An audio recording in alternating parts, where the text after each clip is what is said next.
I am very familiar with all of the protocols and procedures inside that committee room. You guys go to great lengths to make sure there are no conflicts of interest.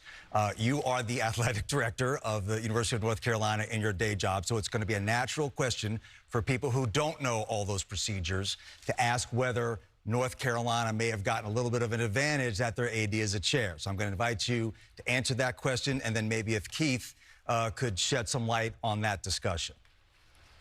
Well, thanks, Seth. And obviously, I'm going to defer that to Keith.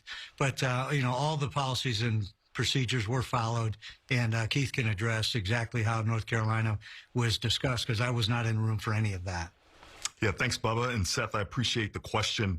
As the vice chair, I managed all the conversations that we had about North Carolina, and we had quite a few. Our policies require the AD of any school to recuse themselves and actually leave the room for those discussions. And they're not allowed to participate in any vote as well. So we followed those, had lots of discussions about North Carolina. You know, Saturday night, we took our final vote, and we voted in 4 teams in the field on Saturday night, and we had a contingency vote. And the contingency vote, that was the last team in the field. And it was based on Memphis and UAB. If Memphis won that game, then that was going to free up a spot in the tournament, and that was going to be North Carolina.